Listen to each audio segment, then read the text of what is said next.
Okay, great. Seems like there were some really fun conversations this time. Really exciting to see. It's always really nice to have people in person and to see everyone talking to each other. I think it's a great, this introduction is a really great introduction to what we do here, which is that we connect and empower creators. And so it's really fantastic to see people speaking and to start having events in person again. So we're super excited to have him here. He actually did his research for his startup at Factor Berlin. So we're going to listen to him tell us a little bit more about how he's grown to Series A. So Daniel, thank you. Thanks, everyone.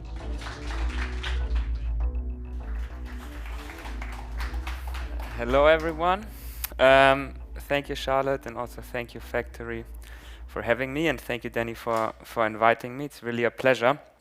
I came here today to talk a bit about a story that someone else once told me, and then that we benefited from at Choco, and that I hope will also help you. And that is really a concept of the amount of shots you kind of have in your life and what you should use them for. For us, so us as founders, from Choco, we're three founders, and I'm one of them, and the CEO of Choco. When we started out, really, we said, like, look, we want to start a company now. We feel that we're ready. We feel that that we can do this. The question was really, what are we going to do? And today we're going to speak from 0 to 1, right? From 0 when you start to the Series A, when you're kind of considered steady state from where you can scale. But actually, the more important question is, why do you go for 0 in the first place, right? Why do you actually want to start a company, and why would you invest your lifetime into it? And that is a pretty important question, because when you think about it in the end, there's kind of a decision tree, right? So you start a company, and then there's two ways. The first way is like the company succeeds and it's growing, and that's great. And what does it mean to you as founders, or to us as founders personally, is that's a 10 to 20 years ride. Like, that's real commitment. And starting a company is not a job. It's like it defines you. Sometimes it consumes you. And it's more or less a lifestyle. So it's everything you do is kind of related to the company that you will be building. So in the best case scenario, you will be committed to something for a very long time. In the worst case scenario, when things don't go well, and that's happening in the majority of the cases, let's be honest, also at Choco, it's not we've done it yet, with many things to prove. But there have been better teams than us, there have been worse teams than us that have failed, and sometimes it's partly out of your control, but as a minimum, you're going to sink 2 to 4 years of your life. If you're lucky, if you're unlucky, that's like a 4 to 5 years tenure for something that doesn't work out. So, which means you want to make sure that no matter if you succeed or if you fail, your time is invested wisely.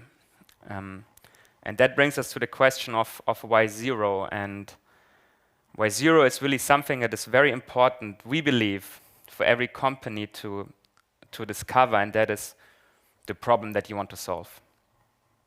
Right? So I think there's several ways to go out there, and I don't know where you folks all are when in the journey of like starting your company. But when we started, we're like, look, we want to build something, we want to have an impact, we want to solve a problem. But the question is, what kind of problem? And we said, look, okay, from just who we are and what our ambitions are, with 2 requirements.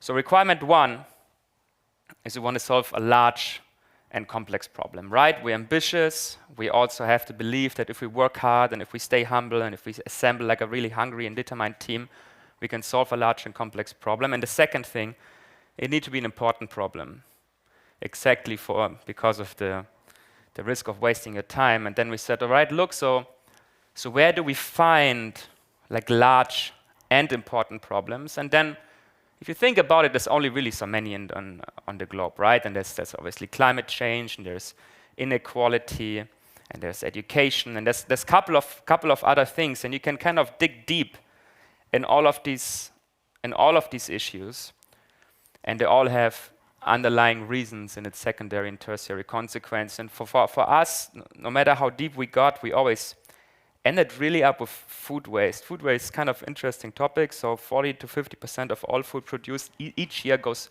to waste. So that is already insane. Kind of an industry that throws away 50% of everything that they produce just to waste is worth over $1 trillion a year. So that kind of doesn't make sense, right? And then you go into it, and why is food waste relevant? And you understand, okay, food waste is, as by category, the largest driver of climate change. And if it would be a country, it would be the third largest country in terms of carbon dioxide emissions after China and the US. It's the largest driver of deforestation, right? Because we burn down Amazon rainforest to create fields to grow food. We end up throwing away half of it. Because we burn on the Amazon, we decrease habitat, which means less habitat for animals, and so food waste ends up also being the major reason for extinction of animal species. And we can go on and on and on in secondary and tertiary consequence, but in the end, coming back to the zero, it's like we know if we succeed or if we fail, every minute that we try to invest in solving this problem will never be wasted. It will be a minute well spent. And that only doesn't count for us as founders, this counts for everyone on the team. And that is so, so key. And so like this whole zero is like, it's like really important. Like it's a commitment, it's not any kind of job that you can just go out of it.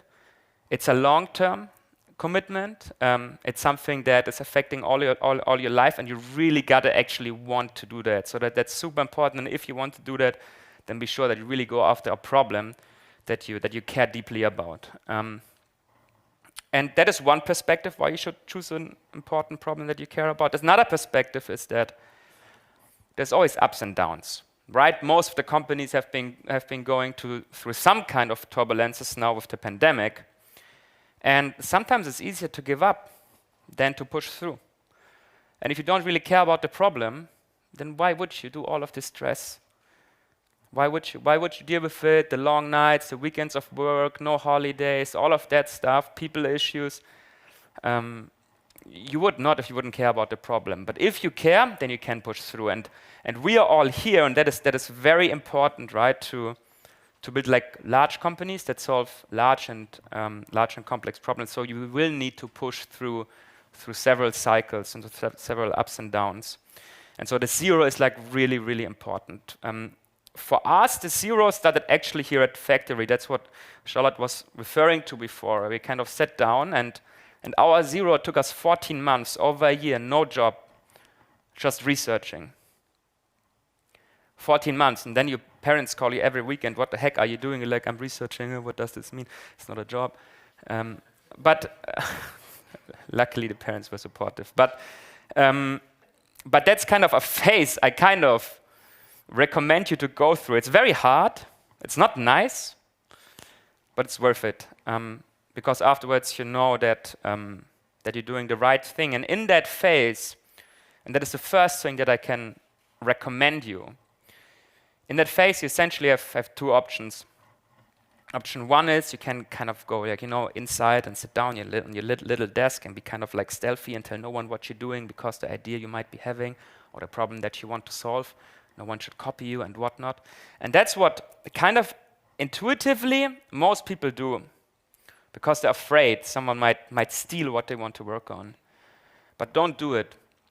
Go out and tell everyone the problem that you want to solve, and you will be surprised what happens. I'm sure if I would have told 3.5 or 4 years ago when we were about to start Choco, all of you that we are thinking of solving food waste and of the food supply chain and the inefficiencies and whatnot, there's going to be at least 5 people in the room that would have some kind of contact that would say you should speak to that person. And so that's what we did. So that's the first thing. Speak about it. Tell the people. Like, people really want to help you. That's the thing. People usually offer help. It's kind of like a common thing. Would you help me? Would you help him? Like I would help you, right? That's just how it works. And so tell the people, like, don't go to the inside, go to the outside. And then it took us 14 months to really like crafting, okay, without jumping into the solution, but really understanding the problem space like really deeply. And once you've understood, okay, like that's what we want to commit to now, 20 years, then you start thinking, okay, how might we solve it? But first, like, understand the problem. Like, that's a really important commitment. And then once you understand the problem, then you can craft a vision. How should the solution look like in 20 years from now, in 10 years from now? And that's kind of with the end in mind. That's so important when you build a company. It's probably the second topic of today. You know, like have the end in mind, like very clearly, and then there's the vision far away. Then there's your strategy, which you kind of want to do in the next 3-4 years. And then there's the tactics. It's kind of what you do today in order to succeed in the strategy. And then those things add up to each other, but like start with the end in mind. And in our case, and I assume in many cases here, we were kind of dependent to raise capital, right? So we could actually bring our team together, so that we could pay everyone, and we could kind of invest, starting to build technology to solve for the problem. And there's a couple of misconceptions among founders, I believe, when it comes to going out there and raising capital. And for us, the first round that was in beginning of 2018, that was actually by far the hardest round that we raised. It was 1.2 million euros back then. It was a big amount of money.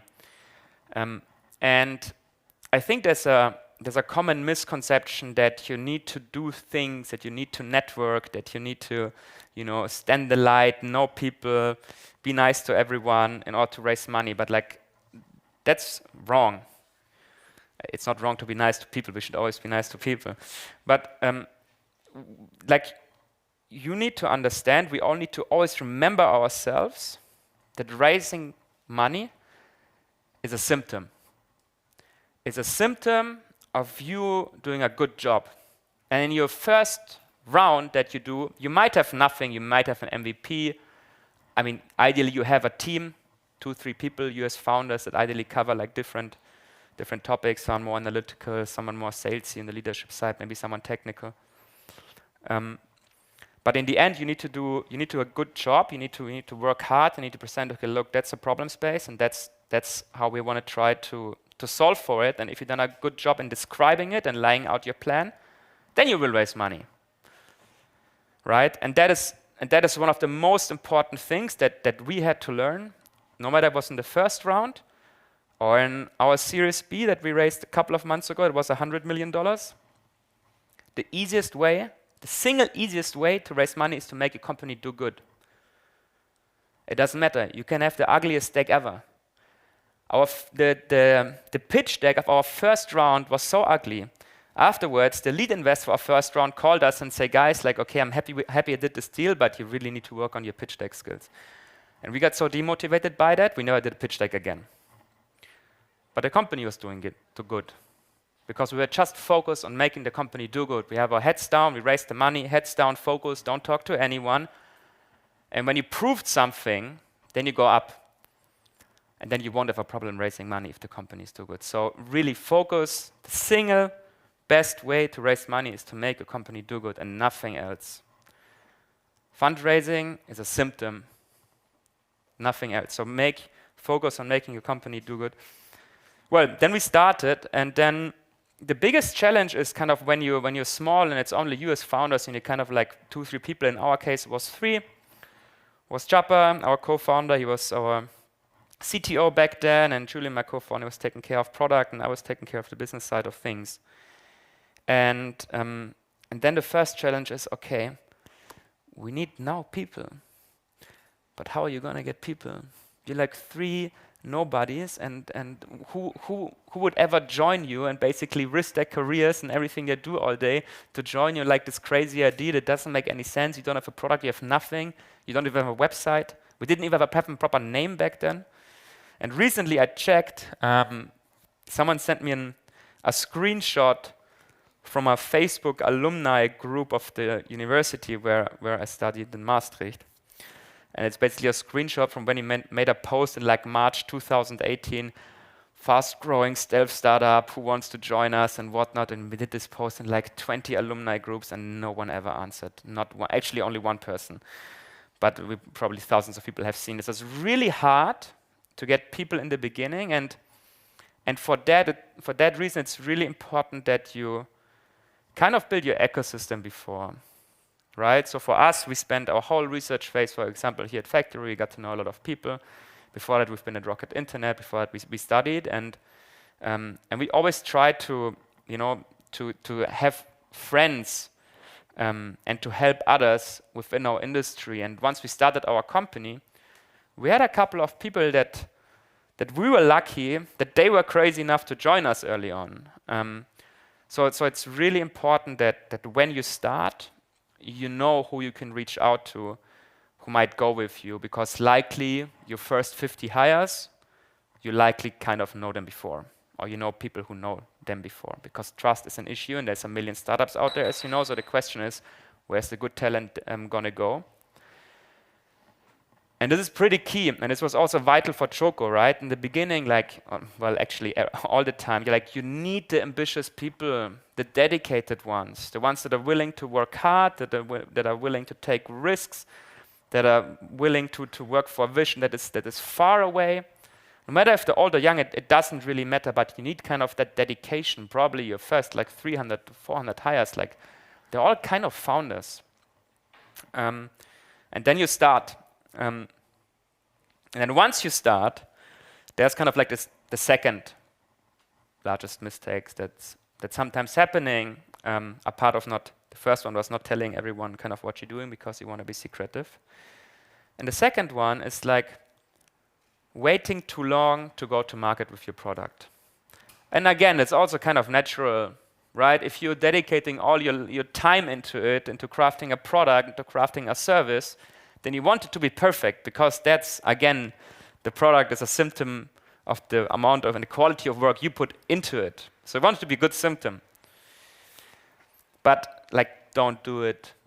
You need to go to market as early as possible. For us, our first product was an application with which restaurants procure everything they need.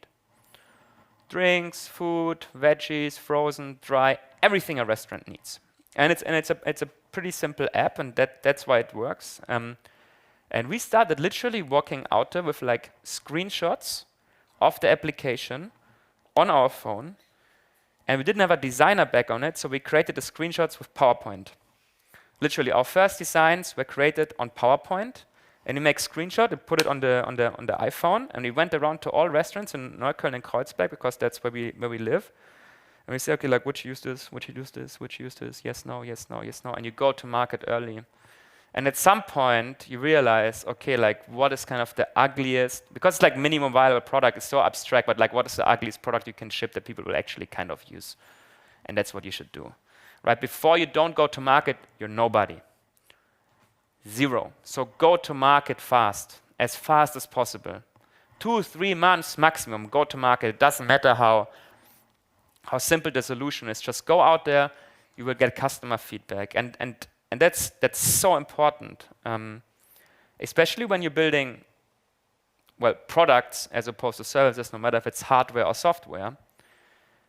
It's important to realize that the investment is actually quite significant that you're doing. So if it's going to take you 3 months to create a product that you can go out there and then show your potential users, and then they give you feedback, I would actually do this differently, that you might have just wasted maybe 2 out of 3 months. That is very costly. You might have $1 million in the bank, but the $1 million translates into 18 months. So how many chances do you have? Very limited amount of chances. So go out there early, get the feedback, ideally before you start coding, before you start working on that hardware prototype. Just go out there early, get the feedback, and make sure you always do your iterations before you actually start building something. And it's such a common misconception, we see it all the time. But so go to market early, and then it's just really important to be humble and pragmatic, right? So we've been 3 founders back then, and then we were lucky that 3 other folks joined us quite early on, and 2 in sales and then 1 in engineering. Gab is actually our director of engineering today.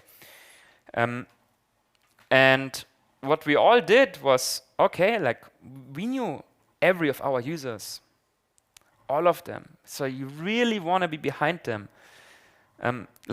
Boyster, for example, in Neukölln was one of our first users. We're still friends today because we went there in the beginning. We say, hey, do you have some feedback for us? And what do you think? What else could we build? And then they churned.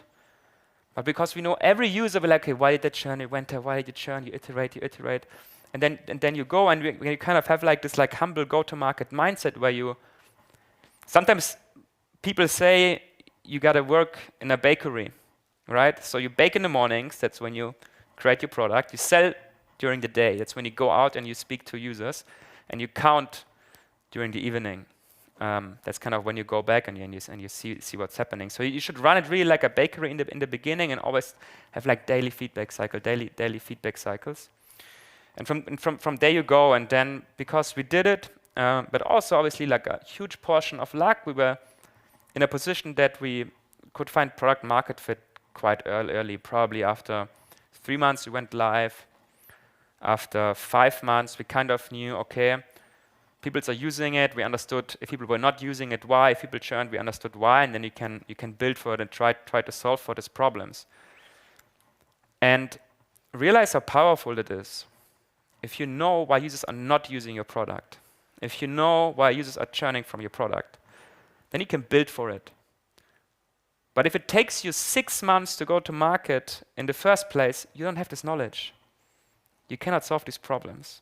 So just go to market as soon as possible. It's absolute key.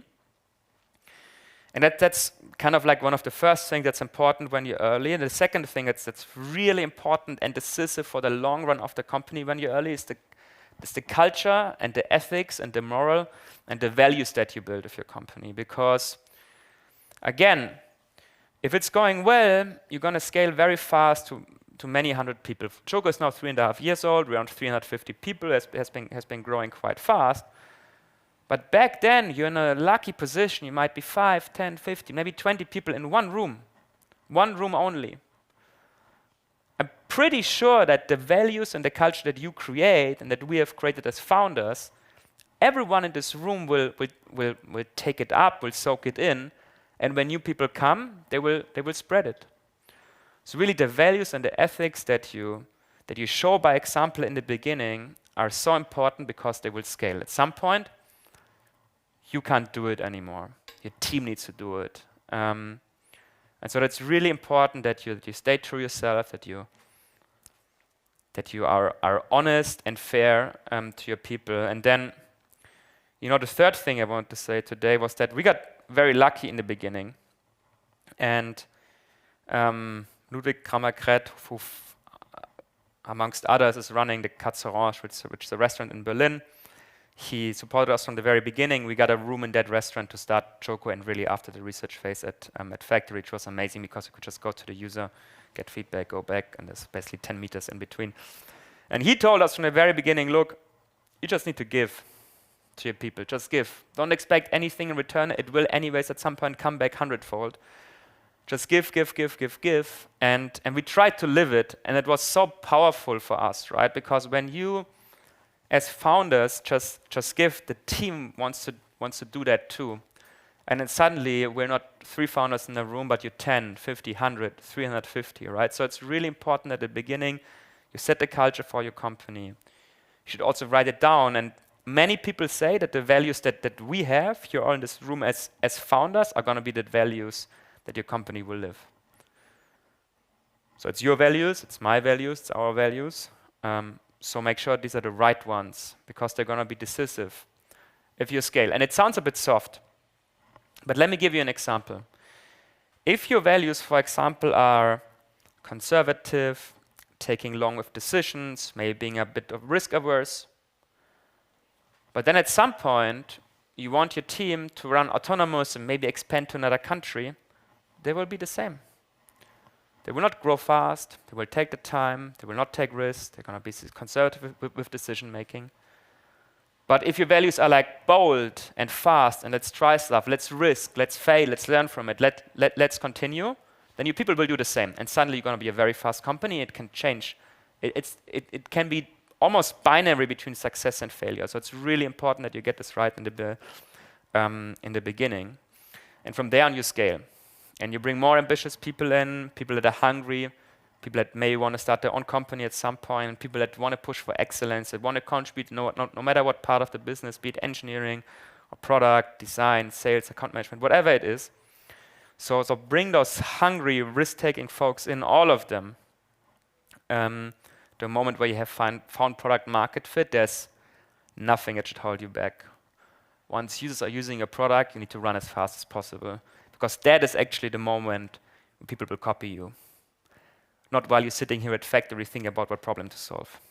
No one's going to copy you. It's such a big decision. But the moment that people say what you're doing is working, that's when it's starting. So that's when you need to run as fast as possible. We have been in a lucky position that we had good friends that joined us early on from France, and we directly opened the French market around 1 or 2 months after we launched in Berlin. And then in Berlin, we kind of approached Christmas time, and we couldn't really attract more users at that point. So we said, hey, to one of our folks, okay, why don't you just fly to the US, San Francisco, take an Airbnb, get like a plane, what's going to cost us 3,000-4,000 euros, and try if you get some users. Because in the US, you can still do sales for Christmas. It's culturally a bit different. So he went, and it worked. It just worked. And it didn't work perfect, but you had the mindset of before, right? We go to market early, and then the users tell you they like that, they don't like this, they jump because those reasons, they don't use it in the first place because of X reasons. And then again, you build for it, right? And we were lucky in a position that we could do this very, very early on. And this was very important for us because we had global ambitions. And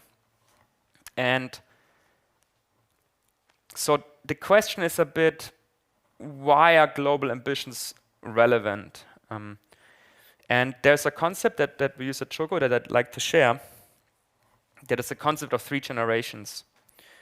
And so we believe there's basically 3 generations of companies, and there's also other frameworks that describe it, but we think there are 3 generations of companies, and there's like a first generation of company that solves problem X. So for example, they drill holes in the floor, and then oil comes out, and then they sell the oil, and then end of the year, they have some profits, and part of the profits they take and they plant some trees or do some good for the planet. And so the business model is unrelated to what they contribute to planet or society.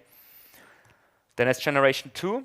Generation 2 of companies realizes that every human and every company has a negative impact on the planet, and they strive for 0 footprint. And that's already amazing. But generation 3, and that's a very important concept to understand, is where every unit of economic success directly correlates to X units in direct proportion of success for society or for the planet. And that's a very important concept because when you think about it, the organizations, I'm not saying company, I'm saying organizations that have really scaled, Amazon, Facebook, Google, Volkswagen, you name it, like their organizational form is a company. And all of them employ many more people than any NGO out there, and we're very grateful what these NGOs are doing, and we should give them like more respect and power and whatnot, but we live in a capitalistic system, and Amazon has scaled to a size that no other organization ever before has scaled, maybe a part of religion. And so if you want to solve a large problem, then you need to choose the right organizational form, and traditionally the organizations that scaled most are companies. And as such, when we understand that companies solving an important problem can scale very far, it's important to think about, okay, can we build a 3rd generation company out of this? Can you make sure that every unit of success, every dollar of profit, every euro of profit translates into X value to society, to the planet, X reduction in carbon dioxide emissions or whatnot? So that kind of 3rd generation concept, once you understand you want to build a 3rd generation company, you need to go global effectively. Right? All of these large companies that we had mentioned before, they are global. And when your impact scales proportionally to your economic success, then you want to scale as fast as possible. And so we were lucky, we went to France, to Paris first, and then to San Francisco, and we had really our heads down. We didn't talk to anyone. That's when we really went stealth. Like we didn't even have a website. Literally no website. Choco.com didn't exist. Nothing. And once we understood, all right, people are using it, and you get 100 users, 200, 300, and 100, 200 is not so much in the end. I mean, probably if you would really take your time and write down, you could probably come up with a list of 100 restaurants that you know just like that. But it proves something. It proves that you can get traction and that users want to use you. And in our case, we were lucky that we could prove this across several regions: Berlin, Paris, and then San Francisco. And we've been really heads down and focused on trying to make the company do good by being focused, by treating the people well, and building a great product, because we were humble enough to go to market with like an ugly product and get the feedback and build for it. And then we were lucky to raise a seed round. After the pre-seed comes a seed. And we did this mostly with angel investors, because, and that's probably a fourth takeaway today, and that also holds for the presentation that I'm giving today. It's like there's a lot of advice in the startup world, a lot. But what is important to remember is a concept that is like ask a question, get an answer. So no matter who you ask a question, you're going to get an answer. So getting an answer is kind of not the leverage that you have. The leverage that you have is like who you ask the question to. So be sure you ask the right people the right questions, because a lot of wrong advice out there. And probably some of the things, if I would have done this speech a year or 2 years ago, I would today regret some of the things that I have told you, right? So take everything with a grain of salt. What I'm telling worked for Choco, and then hopefully it works for everyone, but maybe not. Anyway, so we did this funding round mostly with angels because we were aware of that concept: ask a question, get an answer. And we just wanted to assemble a good group of people around us that we could ask questions that we know the answers will be very valuable to us. And we raised around 5.5 million euros. Back then only with angels, and it has been so powerful to us. And what we understood then was, effectively, when you raise money, what you're deciding for is for a contact that you have in your contact book on your phone. It's for a contact that you have on WhatsApp on your phone. Because when this person invests, then this person will be your partner, and then you can ask this person questions. And so be really very thoughtful if you want answers from that person, or if you rather actually have answers from somewhere else. So once your company is doing good, it's important to make these right decisions. So make sure you get the folks that you actually want to have answers for, that can help you from. And for us was look, there's amazingly many VCs and institutional investors out there, but early on you have still the opportunity to bring angels, and you might not have that later. So we just went for angels. And that was really helpful for us, because suddenly, ask a question, get an answer. We understood, okay, this is how we should structure our engineering teams and our product teams and our sales teams. This is how we should think about fundraising of the next rounds. And then we understood the next thing. And the next thing was that essentially the investors that you choose today, yes, they should help you and they should guide you. But also the investors that you choose today, that you want to work with today, are the ones helping you raise the next round. So if you bring the right people in that are trusted by the, let's say, Series A, Series B, growth investors, whatnot, then they will trust these investors that maybe invest today in your seed round or in your pre-seed round that are angels. So also make sure that the investors you bring today happy to close the next round. Yeah, and then you continue, and then once you scale and you kind of go across several countries, I think then we added Austria and Belgium and Spain, and several cities. Really probably went around 20 cities. We got to a point where we launched one city a week before we actually raised the Series A. And then suddenly comes the question of replication. Okay, you've proven it. Okay, we've a team of 3 or 5 people. We can go out in Neukölln right here and can sign up 100 restaurants. That's fine. But can you replicate it in 20, 30, 40, 50 cities across the globe? It's a whole different question. So can you get the right people onto the team who can execute it, who want to execute it, who you can inspire to execute it, and can you replicate that? And there's 2 concepts, again, that are very vital. The first concept is called knowledge transfer, and the second is cultural transfer. And so what usually happens is okay, we're in Berlin, and then we say, look, okay, let's open up Munich or Hamburg. It doesn't need to be so far away. So, you would look on LinkedIn, you maybe would text someone who lives in Munich, hey, you want to help us, you want to support this, it's interesting. And this might even be like a very good and competent person. And then this person is in Munich, and the person starts, and maybe you invite them to join you in Berlin for like one or 2 months, and then the person goes to Munich to support to start the business there. That's a very challenging task. Like this person, unlike anyone else on your team, hasn't been there from the beginning. They don't understand the nuances of what you do. They had a very short time of understanding the culture, which we discussed before, of being risk-taking and bold and fast, or whatever you guys decide to really, is what they should create. So the 2 largest mistakes are not thinking about knowledge transfer and cultural transfer. So the question is how to solve it. And one concept that has worked very well for us is thinking in generations. So we build a team in Berlin. And maybe we need only 5 people to completely satisfy the Berlin market. But then let's get 7, and maybe someone from Munich. And together we do the Berlin market from the beginning. And then afterwards, suddenly you have 7 people who understand every nuance, who you've worked with very closely every single day, who you can trust blindly almost. And then you ask those people who have the complete knowledge and the complete culture of what you want to scale, okay, now you go out and you replicate. And effectively you have 2 tasks. Task 1 is win your region. And task 2 is assemble a team around you that is so good that after a couple of months or maybe a year, then they can go out and launch another region.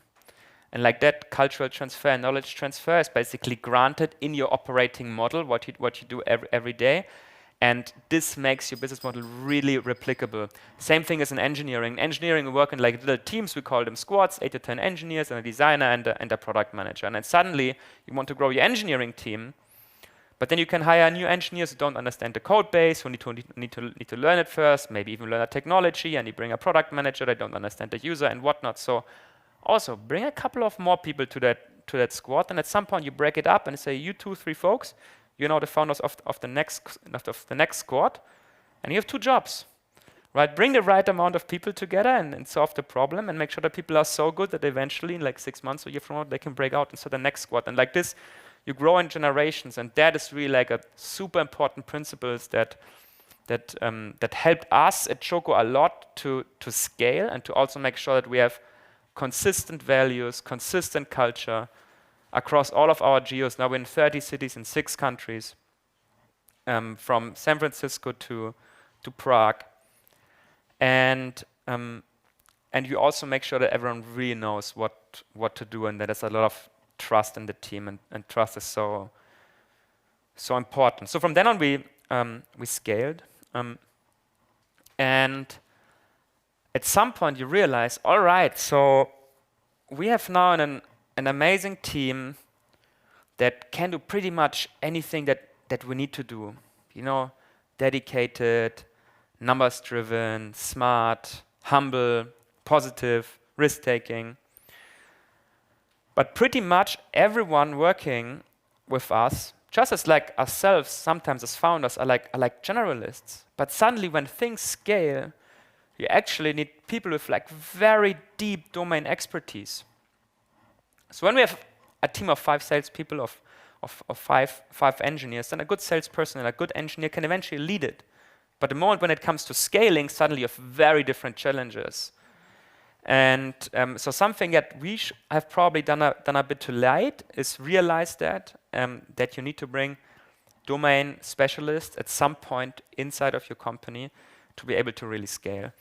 And that is a question that reached me before of this event today, and this is like, you know, what is important when hiring? And hiring is probably the single most important task that we as founders have.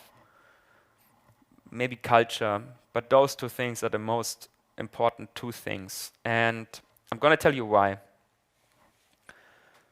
So another abstract concept that's really important is kind of like, you know, first principles or like fundamentals thinking, right? So in a utopian world, you just bring good people, and then good people know which problems to solve and how to solve them, and they will treat themselves nicely, they will set themselves ambitious targets, and you just run, and it's all easy. But that doesn't work, usually. So you want to create a culture and manifest a culture that people treat each other with respect and work together, so you install a culture. But then people, even if they're amazing, sometimes run into different directions. So you put a strategy on top, that's already the third layer, so you're all going to one direction. And then basically stack up and you add more things on top, but still the most fundamental level is always the people. If that level is not sound and not good, you will go nowhere. You can have the best strategy. And the second is the culture. If that is not fine, if the people don't trust each other, don't like to work with other, your strategy is never going to work out. It doesn't matter. You can have the best strategy on the planet. If people don't trust each other, they don't want to work together, we can't execute it. So this is why the most important thing is like to bring really like strong people inside your company and the right people also for the right phase of it. And with that, we've been like really lucky at Choco that we could find really amazing people to join us with like the same drive and dedication. And what is important is if you want to bring those people in, most of all, it's a question from our side here as founders of commitment. There will be shortcuts, and it will also hurt if you wait for the right person, for the best person to join you. Because you will need to do a job longer, you need to work extreme hours, you will maybe have a complete knowledge gap inside the company. It's just hurting, and then the kind of this pain makes you do compromises. Let's just get this person in and the problem is solved and we can do it. Like, no, this never works out. Like, never compromise hiring. It's a really important commitment that we all need to do is like, don't compromise for it, ever. Do the job longer for them, take the pain, and once you find the right person, you're gonna see the ripple effects of the right person joining are insane. The right people will attract more right people, and then you really can scale from there. One great hire can change the route of your whole company. One amazing hire can change everything. I think at Choco, there's like so many people that like without them, we wouldn't be where we are. There's so many people who've created insane value for our users. And we were like really lucky, and we always are very committed to bringing only the right people in. Of course, sometimes we're tempted and we make mistakes. Mistakes happen to me, will happen to most companies. But then it's important that you correct them first, because usually when you make a wrong hire, it's not good for them when they are with you, and it's not good for the company when they are there. But in the end, it's important that you do a commitment to great hiring. And with great hiring comes also a commitment to diversity, right? And especially when you're early, it's super hard to hire diverse. Like, you just gonna attract people that are very similar to you, and you're gonna look like probably your first 20, 30 people that are likely gonna look exactly like you. But at some point, like this doesn't, it's just not good. It's also not fair, and you're just amplifying structural problems when it comes to diversity. So same with diversity. It's like, yes, I know it's hard to find good engineers that are female. Everyone knows it, but you just need to commit to it. You do it, you put a target, and then eventually you will learn. Same with the product. You will learn. But if you never really commit to it, it's not going to happen. So again, take the pain, don't compromise, and at some point you figure it out. It's easier to hire people like yourself. It's easy. You get along, you have a coffee, you interview, Chuck hired. For the other person, it's also easy to make a decision because they can relate to you. But diversity is important to solve a structural problem of inequality, but also really to build a great company. And so you also just need to commit to it, just like committing to hiring great people in general, also commit to hiring a diverse group of great people. So a lot of hiring is really about commitment. Yeah. And then you take it from there.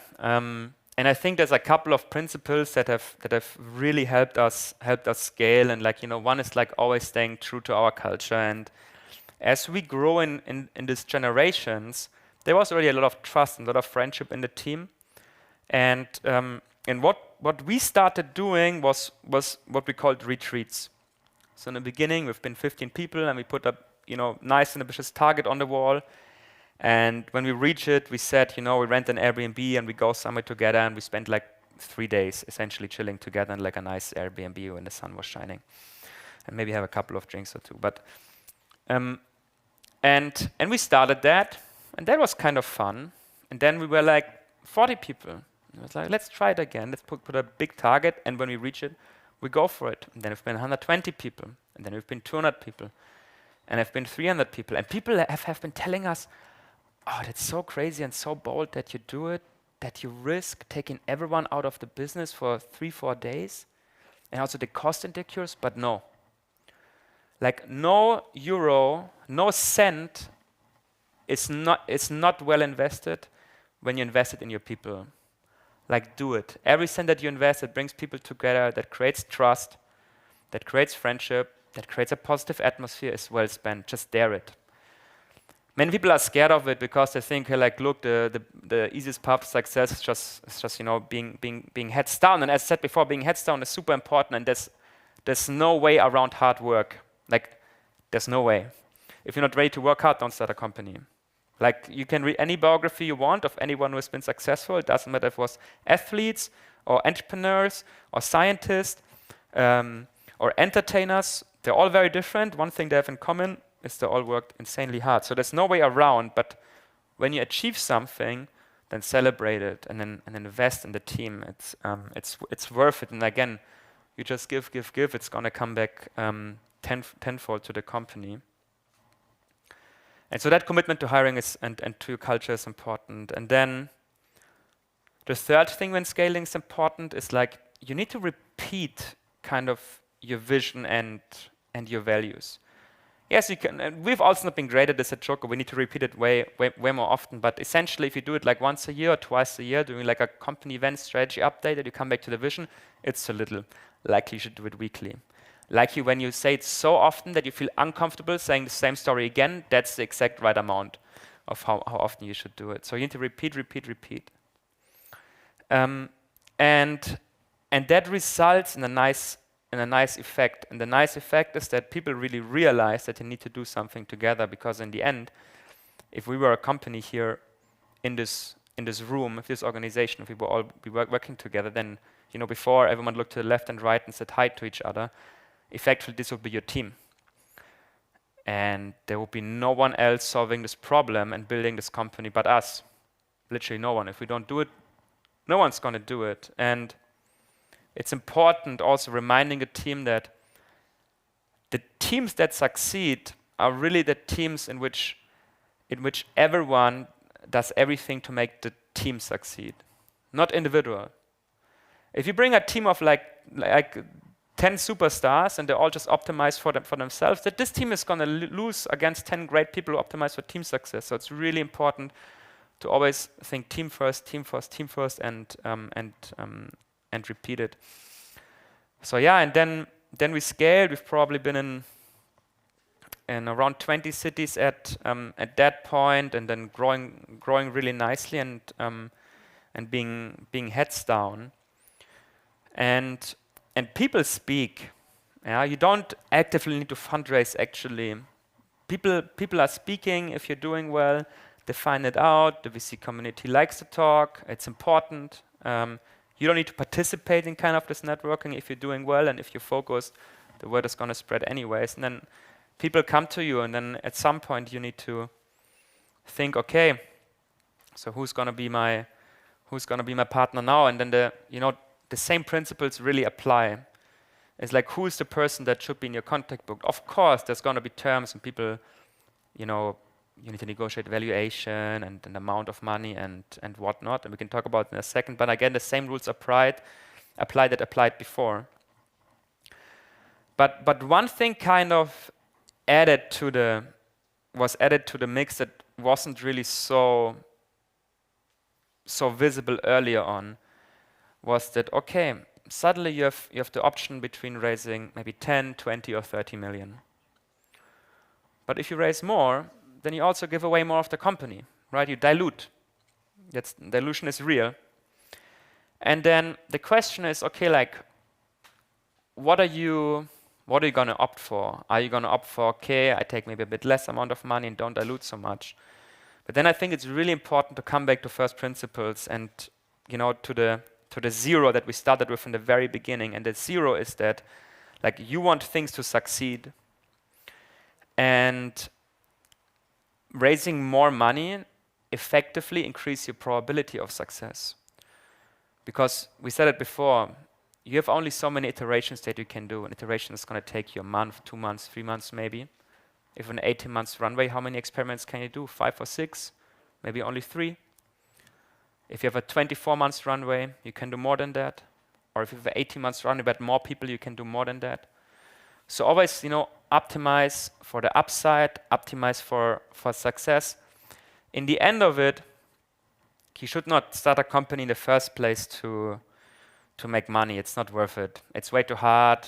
Your probabilities of success are way too low. Just go into banking. That's a way more certain way of making money. You should only start a company if you're laughing, a banker? No. You should really only start a company when you actually wanna solve that problem. So you need to optimize everything that you do to increase the probability, to increase the chance of you being able to solve that problem. And that is sometimes also just diluting more and then taking more money in. And that's kind of been the story to Series A. And what is really important, again, like, don't focus on fundraising. Just many people do that and the fanciest decks and iterations. No, just focus on making a company do good, on the most essential of things, and focus. There's more companies that failed because they're defocused. That's likely the largest reason of failure, because when things work, you're going to see, oh, there's an opportunity left and there's an opportunity right. But it's way more important to know what you're not going to do almost than what you're doing, because again, first principles thinking, you have the team and you put the strategy, and if the strategy is not clearly focused, that not everyone is going in the same direction, then the energy disperses, and then you won't really solve problems at scale. So focus, do one thing.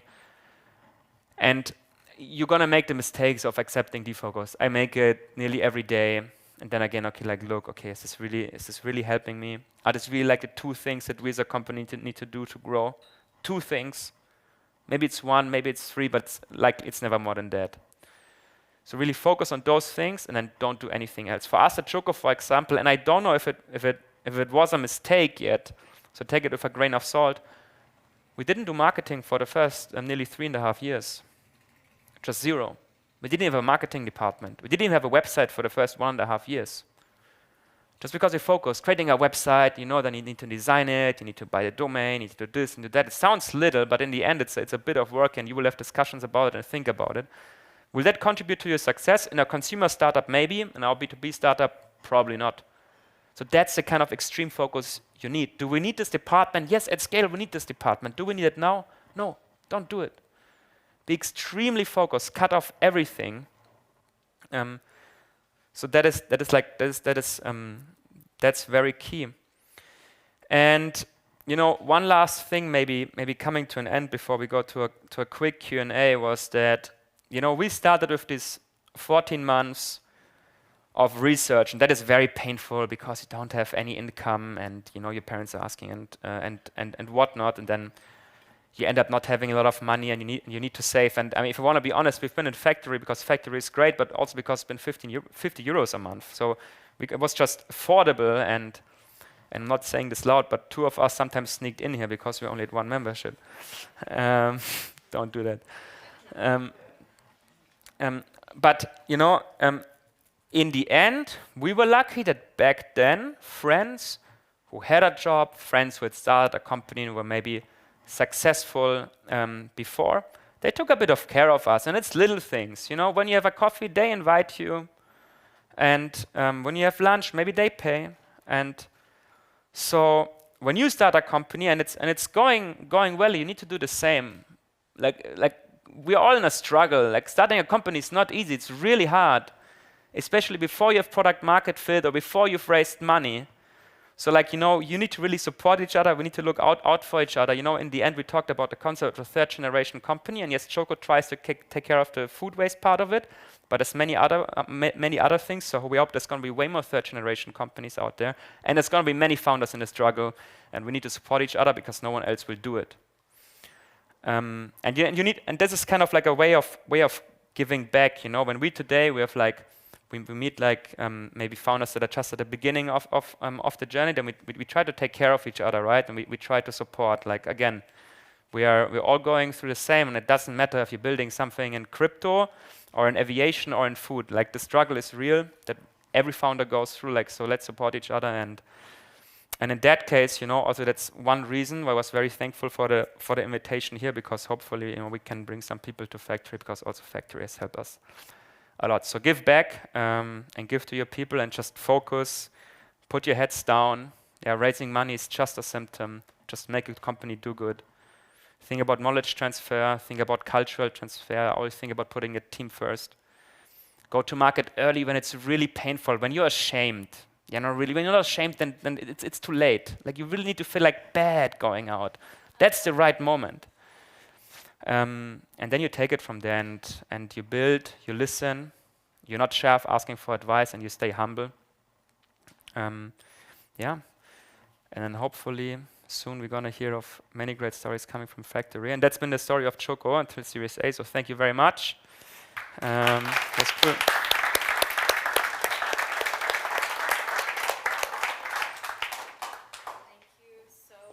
Daniel. So everyone, we have a chance to ask questions. Does anyone have any questions regarding the Masterclass? Here you go. Yeah, thank you. How does 40 months of research relate to getting to the consumer fast or to the user fast? Like what is a different mode of working, and when did you decide, okay, we've researched enough? Yeah. So that's an excellent point, because maybe research is not the right word for us. We started my background is basically, so my parents are both entrepreneurs. My father's an immigrant from Lebanon, and I guess all Lebanese coming to Germany at some point start a company. So for me, it was very early on clear I want to start a company. And the question was just, okay, like what kind of company? And that research was not necessarily only research towards like the problem, but it's like which problem in the first place, right? It's very hard. There's so many opportunities. Again, you can start a company in crypto. I'm sure there's amazing opportunities. You can build flying planes, and you can build food supply chain. But it's like really hard to choose one, because if you choose this one, it means you won't do the others. In best case for 20 years, right? So that research was almost like philosophical to us. Like, what are we ready to invest this time in? And that was the first thing, and then you go like very high level, right? It's very easy to find out, okay, what are the largest problems on the planet? You just go to the UN website, and they tell you essentially. And then the question, okay, like which one do you want to focus on? You want to understand it better? How can it be solved? But yeah, you really just understand the problem, and for this you need to talk to many people. We talk to farmers between California and Singapore, and everyone in between, and to wholesalers and logistics companies and restaurants and everyone. You just really want to understand it very well. Also, really, maybe even partly for an egoistic reason, right? Because these are the people you're going to work with. So for us, for example, at Choco, we're very lucky because we work with restaurateurs, and they're generally like amazing people. I mean, they're hosts by nature. Then we work with like food logistics companies and suppliers, and they're very fast, and they're passionate about the product, right? Many people working with food are kind of passionate.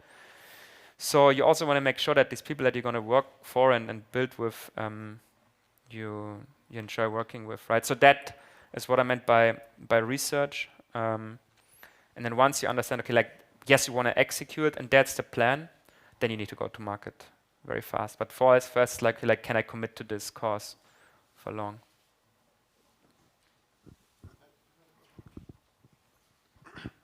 Hey, so thank you for the talk. First and foremost, my question is more about milestones. So you said you started quite simple with PowerPoint slides, MVP, and I'd be interested in knowing how far along were you, maybe if you don't mind going into more detail, at the point where you started raising your first money?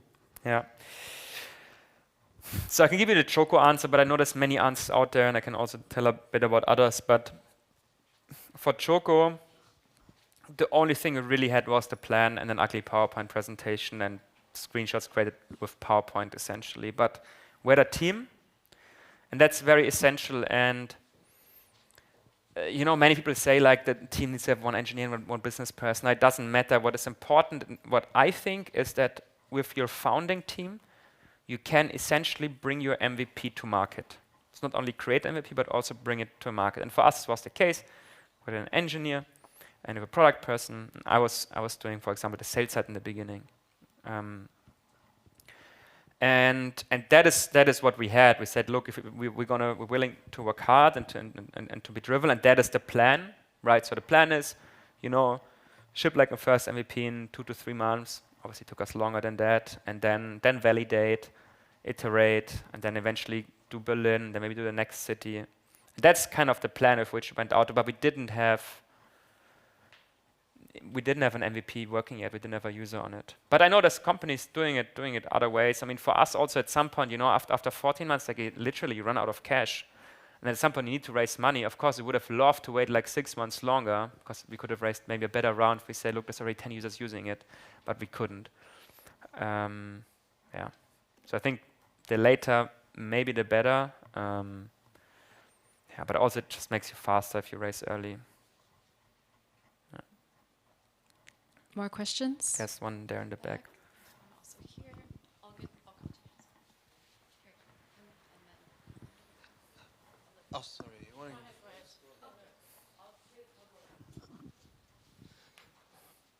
Hello, this is Murat. Hi, Murat. Wonderful speech, thank you. And a lot of points I took. So I'll go more with the psychological and personal side. I'm going through a similar journey as well, very close to Series A. How did it feel like for you to go through all that transformation, if you did? And what was the challenging parts? I'm sure you have some sort of a growth mindset. And what was the moments that was the most struggled ones? Yeah. So I think the most challenging, many people say, for example, the CEO, the founder job is really lonely. But in the beginning, it's not really true because you're like a small team, 10, 15 people, everyone respects each other, everyone just does everything, right? It doesn't matter. One day you do the payroll, and next day you buy Club Mate for the office, and the other day you talk to investors. You just need to do it, right? And you're like really one team, but the more you scale, then suddenly and unfortunately, that's part of the journey, like kind of a distance gets created, right? It's like you need to hire team leads, and it's suddenly already one level away. Or you need to raise your Series A, and it's suddenly you're, 1 or 2 months only traveling between London and Berlin, and you lose distance. And then if your Series A is successful, then something very unfortunate happens that people already have like kind of an automatic distance for you that I think is not meant badly. Maybe it's even like respect, but there's still a distance. It's not anymore as close as before. And getting used to that is really hard. Because then you suddenly realize, okay, like your job is like being CXO. And that is really like a very tough transformation. So that is certainly something I struggled with. I think some others do that too. That's probably the biggest one, getting used to that.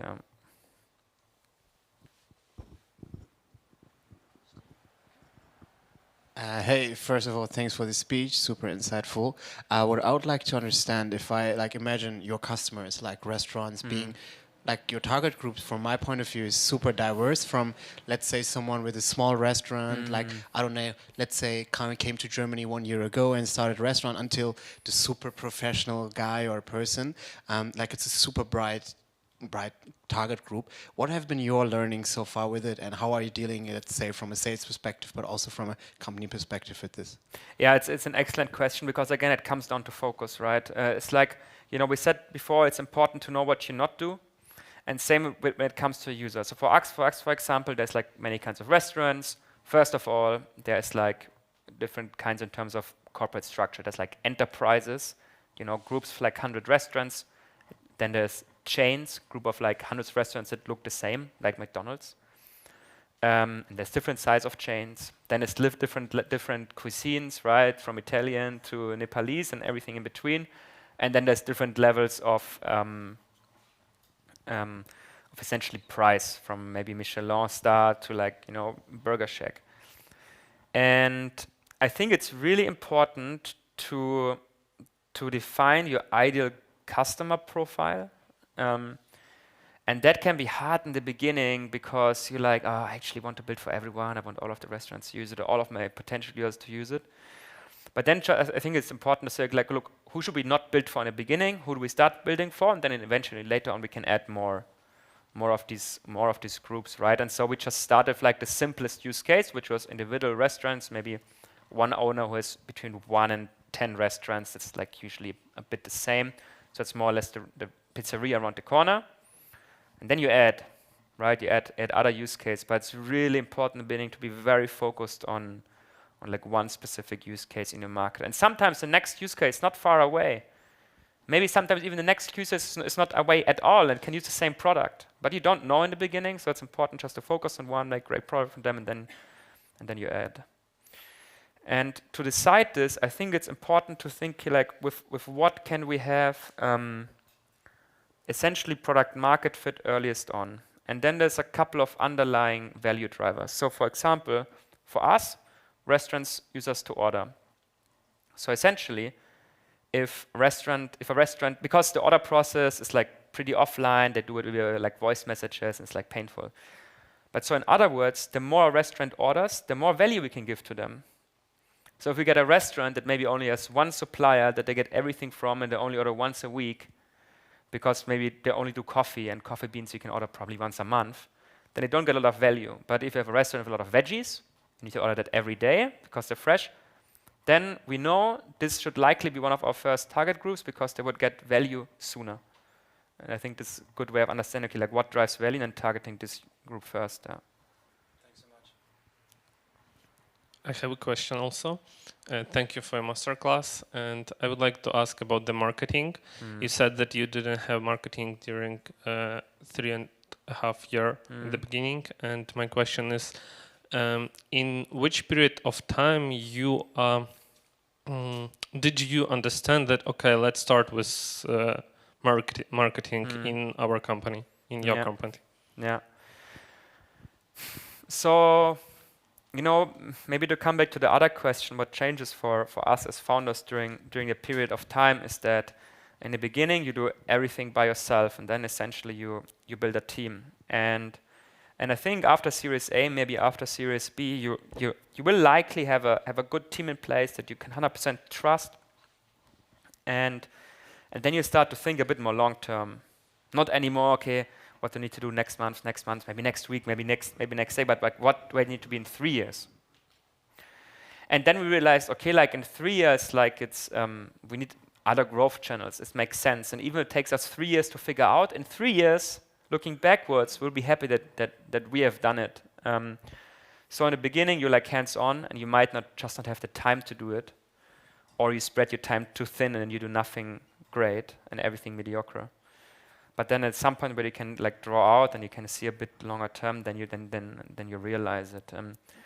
You know, coming back to hiring, maybe if we would have hired someone early on, this person could have built it from the beginning. We were not in that position. And again, I don't know if it was a mistake, right? I can tell you in a year from now. But eventually we didn't do it, and at least it brought us to this point. One last question. Who? Someone? Okay, perfect. Hi, thank you for the speech and talk. Somewhat related question would be, when you decide what you focus on, how do you decide whether it's something that really maintains the business and hence that is to a certain extent necessary versus that's something that really grows at the scaling stage? Yeah, so that's very, very interesting. We have a chief product officer, Cass. She joined us just a couple of weeks ago, and I asked essentially the same question to her. And she said, okay, like, look, a good framework to think is just, in terms of percentage, how much do you want to invest in innovation versus fundament, right? And then likely in the beginning, it's 100% fundament, because you really want to be focused on if your core flows don't work, if your core value proposition doesn't work. So if you build an online bank and, I don't know, and people, you have security breaches all the time, then likely you should do nothing else but make sure it's hyper secure, right? And then once you have it and you're confident with the fundamentals and you found product market fit, then it's important to increase the percentage of what you do in innovation, and then eventually you put crypto trading on top and share trading and whatnot. But I think it changes over time. And actually the changing over time is like very important concept because it's, people tend to think binary, like now or later, do it, don't do it. But really, like, you should always think on a timeline, right? It's not like doing it now or later. The question is when to do it.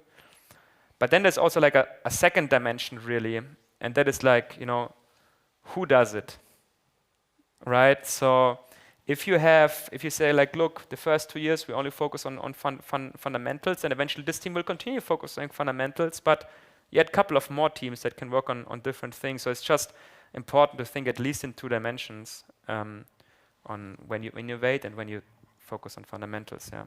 But focus fundamentals first. Related question would be, when you decide to kind of focus on the growth and everything, to what extent do you decide to do everything in-house versus partnerships or even outsourcing? Yeah. So look, we